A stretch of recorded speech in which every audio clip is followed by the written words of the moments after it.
चवळीची भाजी ज्यांना आवडत नाही तेही आवडीने खातील। अगदी चमचमीत आणि मस्त, खूप जास्त मसाले न वापरता अगदी साध्या सोप्या पद्धतीने पण चमचमीत अशी आज आपण चवळीची रस्सा भाजी केलेली आहे। तुम्हालाही या प्रकारची भाजी करायची असेल तर व्हिडिओ शेवटपर्यंत पाहायला विसरू नका।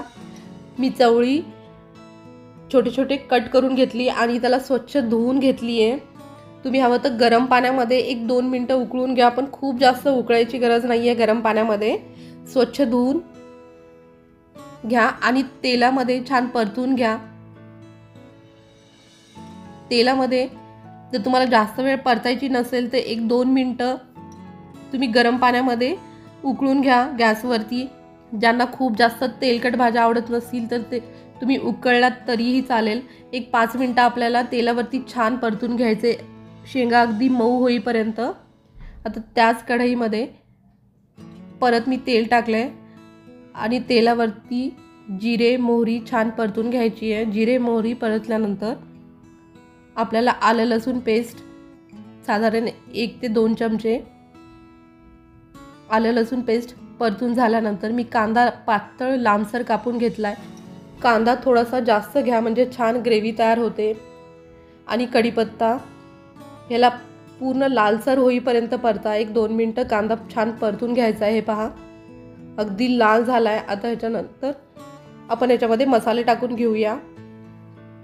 अर्धा चमचा हळद, 1.5 चमचा लाल तिखट आणि 1 ते 1.5 चमचा मी काळा मसाला टाकलाय। काळा मसाला नसेल तर तुम्ही गरम मसाला वापरा। 2 चमचे धने पावडर, धने पावडरनी छान ग्रेव्ही तयार होते आणि चवीलाही छान लागतो। चवीनुसार मीठ टाका, थोडंसं पाणी टाकून घ्या म्हणजे मसाले आपले जळणार नाहीत। हे पहा या प्रकारे। आता हे छान परतून झाल्यानंतर भाजीला थोडासा घट्टसरपणा येण्यासाठी मी 2 चमचे दाण्याचं कूट टाकले, शेंगदाणे भाजून त्याचं कूट केलंय।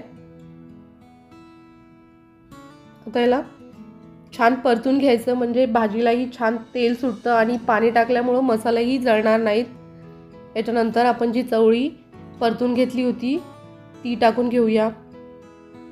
तेलामध्ये 1-2 ते 5 मिनिटं परतून घ्या किंवा मग जर तुम्हाला तेलामध्ये परतायची नसेल तर उकळूनही घेऊ शकता। त्यांनी चवळीचा जो उग्रपणा असतो तो कमी होतो आणि चवळीची छान चव लागते।